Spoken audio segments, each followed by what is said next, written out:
how can we negotiate with one difficult people, and how can we negotiate with the top echelon or the powerful people? Yeah, very interesting question. Arshad, we faced this situation. These are natural phenomenon. I mean, very day-to-day life. We negotiate with the people who has more power, more resources than we have. We are negotiating with the powerful person. I wish to term this as a negotiating with bullies. I call it negotiation bullies. Not because they are big in size, but they have the power.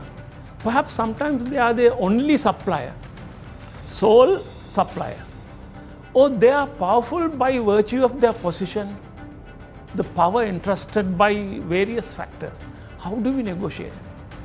There are ways that you could address that. First one, preparation is the key. There's no substitution of preparation. If you fail to prepare, you better prepare yourself to fail. Arshad, if your negotiating counterpart is, let's say, 100 power, 100 times than you have to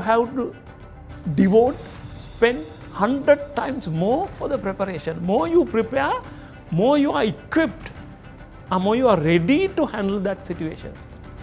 Yet, there are some people who comes to your shoulder with no apparent reasons. They believe they are powerful and they want to. Their negotiation strategy is that. They will come to your shoulder, they will come to your head, and they will say, look here, this is my way. Either you like it or not. This is the last price, take it or leave it. If you don't accept, you will not do business in this market. Have you ever negotiated people like that? I have met. I call them negotiation bullies. There are few techniques that you could handle. Number one, don't react.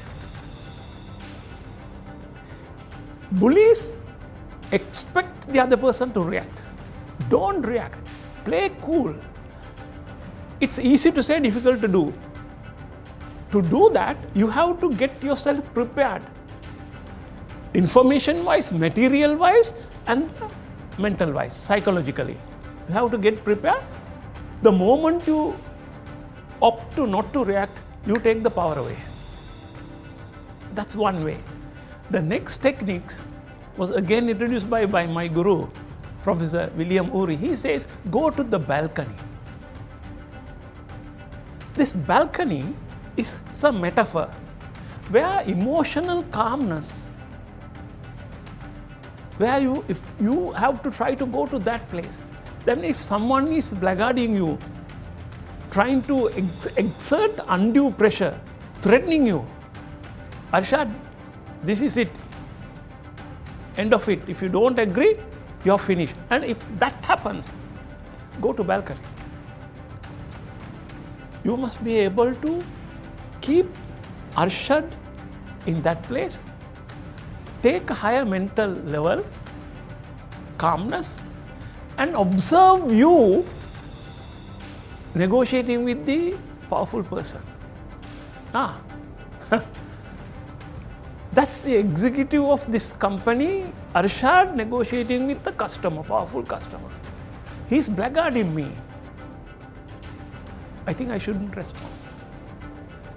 There must be a reason for him to be so upset. Is there a genuine reason?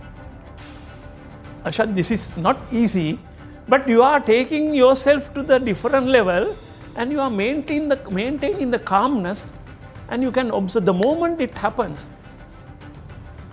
And it comes to your mind, what is the best thing to do or say at that moment? If not, you are emotionally attached to that, you are disturbed, you do exactly opposite what you ought to do. And it could be even detrimental and damaging. So I gave you 2 points. Number one, don't react. The moment you react, you take the power away from the negotiation bully. Number two, go to the balcony. That's the metaphor, that's the emotional calmness of higher level. Hire yourself.